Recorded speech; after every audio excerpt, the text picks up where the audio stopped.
Doctor Mohan Varghese, ഇപ്പോൾ നമുക്കറിയാം ഇറാനും ഭാരതവും തമ്മിലുള്ളൊരു ബന്ധം നമുക്കറിയാം. ഇപ്പോൾ ഈ യമനിൽ ഏതെങ്കിലും വിധത്തിലുള്ള ഒരു ഇടപെടൽ നടത്താൻ കഴിയുന്നത് ഇറാനാണ്. വളരെ കൃത്യമായ കേന്ദ്ര സർക്കാർ ആ രീതിയിലൊക്കെ വളരെ കൃത്യമായ ഇടപെടലുകൾ നടത്തുന്നുണ്ട്. മാത്രവുമല്ല, ഇപ്പോൾ സാമുവൽ ജെറോം ചൂണ്ടിക്കാണിച്ചതുപോലെ കേന്ദ്ര സർക്കാരിൻ്റെ വലിയ ഇടപെടൽ ഉണ്ടായിട്ടുണ്ട്. അപ്പോൾ ചില വ്യക്തികൾക്കൊന്നും അല്ല യഥാർത്ഥത്തിൽ ഇവിടെ സ്ഥാനം എന്ന് പറയുന്നത്. നയതന്ത്ര തലത്തിൽ നമുക്ക് അപ്രാപ്യമായ കാര്യങ്ങളിലേക്ക് കൂടി ഭാരതം എത്തുന്നുണ്ട്. ആ രീതിക്ക് തന്നെയല്ലേ ഈ ചർച്ചകൾ പുരോഗമിക്കേണ്ടത്? അങ്ങനെ തന്നെയാണ് നീലിമ, ഇത് പുരോഗമിക്കേണ്ടത്.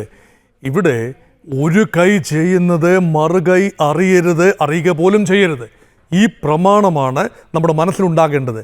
ഭാരത ഗവൺമെൻറ് ഒരുപാട് നീക്കങ്ങൾ നടത്തി എന്ന രീതിയിൽ തന്നെയാണ് റിപ്പോർട്ടുകൾ വരുന്നത് എങ്കിൽ പോലും അതിൻ്റെ സ്പെസിഫിക് സ്വഭാവം ജനങ്ങളുടെ ഇടയിലേക്ക് ഷെയർ ചെയ്തിട്ടില്ല. അത് ചെയ്യുന്നത് ബുദ്ധിമോശമാണ് എന്ന് അറിയാനുള്ള വിവേകം ഗവൺമെൻറ് ഓഫ് ഇന്ത്യക്കുണ്ട്. അതുകൊണ്ടാണ് അത് പബ്ലിക് ഡൊമൈനിലേക്ക് ഇത് പോകരുത്. അതായത് ബന്ദിമോചനവുമായി ബന്ധപ്പെട്ടാകട്ടെ, അല്ലെങ്കിൽ കുറ്റവാളികളെ മോചിപ്പിക്കുന്നതുമായി ബന്ധപ്പെട്ടാകട്ടെ, വിദേശ രാജ്യത്ത് നടക്കുന്ന വളരെ സങ്കീർണമായ പ്രക്രിയകളുടെ നൂലാമാലകൾ, നിറ്റി ഗ്രിറ്റീസ്, ഇത് പൊതുജനങ്ങളുമായി പങ്കുവെക്കേണ്ടതില്ല. അതുകൊണ്ടാണ് കാര്യം നടക്കുക എന്നതാണ് പ്രധാനം. അപ്പം തിന്നുക, കുഴി എണ്ണരുത് എന്ന പ്രമാണമാണ്. അത് പൂർണ്ണമായി ശരിവെക്കുന്ന രീതിയിലാണ് കേന്ദ്ര ഗവൺമെൻറ് മുന്നോട്ട് പോയിരിക്കുന്നത്. പക്ഷേ ഇൻഡിവിജ്വൽ ആക്ടേഴ്സ്, ചില ഗ്രൂപ്പുകൾ, ചില സംഘടനകൾ, അവർക്കെല്ലാം തീർച്ചയായും ഞങ്ങളാണ് ഇതിന് പിന്നിൽ പ്രവർത്തിച്ചത് എന്ന് കാണിക്കാനുള്ള വ്യഗ്രത ഉണ്ടാകും. പക്ഷേ അവരുടെ ആ വ്യഗ്രതയെ മാറ്റി നിർത്തിയാൽ ട്രാക്ക് 2-ൽ ഇവരും ഉണ്ടാകും. അവരോടൊപ്പം ചേർന്ന് നിന്നുകൊണ്ട് തന്നെയാണ് കേന്ദ്ര ഗവൺമെൻറ് പ്രവർത്തിക്കുന്നത്. ഇറാനുമായി തീർച്ചയായും ഇന്ത്യ ഗവൺമെൻറ് സംസാരിച്ചിട്ടുണ്ട്, അനൗപചാരികമായി സംസാരിച്ചിട്ടുണ്ട്. ഇറാൻ ആണെങ്കിൽ പോലും ഹൂതികൾ നിയന്ത്രിക്കുന്ന ആ പ്രദേശത്ത് ഇടപെടുന്നതിന് പരിമിതികളുണ്ട്, പ്രത്യേകിച്ചും മാറിയ സാഹചര്യത്തിൽ. പക്ഷേ ആ മാർഗങ്ങളെല്ലാം ഉപയോഗിച്ചുകൊണ്ട് ഇപ്പോൾ ഇതാ 2 വസ്തുതകൾ വെളിയിൽ വന്നിരിക്കുന്നു. ഒന്ന് യാഥാർത്ഥ്യമാണ്, ആശ്വസിക്കാവുന്നതാണ്. വധശിക്ഷ നടപ്പാക്കേണ്ട ദിവസമായിരുന്നു ഇന്ന്, ജൂലൈ മാസം 16-ാം തീയതി.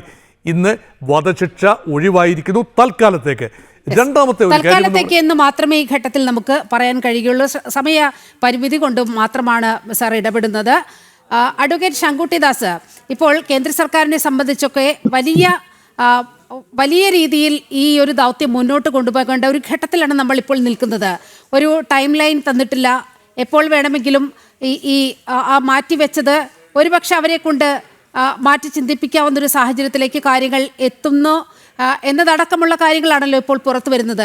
വലിയ ദൗത്യമല്ലേ കേന്ദ്ര സർക്കാരിന് മുന്നിൽ ഇപ്പോഴുള്ളത്? തീർച്ചയായിട്ടും അതെ, വലിയതാണ് ആ ദൗത്യം എന്നുള്ള യാഥാർത്ഥ്യ ബോധത്തോടു കൂടി അത് അർഹിക്കുന്ന ഗൗരവത്തോടും സൂക്ഷ്മതയോടും അവധാനതയോടും കൂടിയിട്ടാണ് ഈ കാര്യം നമ്മൾ കൈകാര്യം ചെയ്യുന്നത്. നമുക്ക് പാകിസ്ഥാന്റെ കയ്യിലായിരുന്നു കുൽഭൂഷൺ ജാദവ് ഉണ്ടായിരുന്നത്. പാകിസ്ഥാൻ പോലെ ഇത്രയും ഹോസ്റ്റൈൽ ആയിട്ടുള്ള, നമ്മളോട് ശത്രുത വെച്ച് പുലർത്തുന്ന ഒരു രാജ്യമായിട്ട് കൂടി നമുക്ക് കുൽഭൂഷൺ ജാദവിന്റെ കാര്യത്തിൽ ഡയറക്റ്റ് നയതന്ത്രപരമായി ഇടപെടാൻ സാധിച്ചത് അവിടെ ഒരു സ്റ്റേറ്റ് എന്ന് പറയുന്ന സംവിധാനം നിലവിൽ നിൽക്കുന്ന, ഒരു ഡെമോക്രാറ്റിക് പ്രോസസ്സ് സാധ്യമാവുന്ന, ഒരു ജുഡീഷ്യൽ സംവിധാനം നിലവിലുള്ള, ഇന്റർനാഷണൽ കോർട്ട് ഓഫ് ജസ്റ്റിസ് പോലെയുള്ള അന്താരാഷ്ട്ര ഏജൻസികളെ മാനിക്കുന്ന ഒരു സ്റ്റേറ്റ് ആയതുകൊണ്ടാണ്. ഇവിടെ ഇതൊന്നും അല്ല എന്നുള്ള പ്രശ്നം നമുക്കുണ്ട്. യുണൈറ്റഡ് നേഷൻസിനെ അംഗീകരിക്കാത്ത, ഒരു ലോകരാജ്യങ്ങളെയും അംഗീകരിക്കാത്ത ഒരു റിബൽ സ്റ്റേറ്റിനോടാണ് ഇന്ത്യ ഔദ്യോഗികമായി അംഗീകരിക്കുക പോലും ചെയ്തിട്ടില്ലാത്ത, നമ്മൾ നിയമപരമായി റെക്കഗ്നൈസ് പോലും ചെയ്യാത്ത ഒരു വിമത ഗവൺമെന്റിനോടാണ് നമ്മൾ സംസാരിച്ചുകൊണ്ടിരിക്കുന്നത്. സ്വാഭാവികമായിട്ടും നമ്മൾ ട്രാക്ക് 1 ഡിപ്ലോമസി അല്ല ഉപയോഗിച്ചുകൊണ്ടിരിക്കുന്നത്.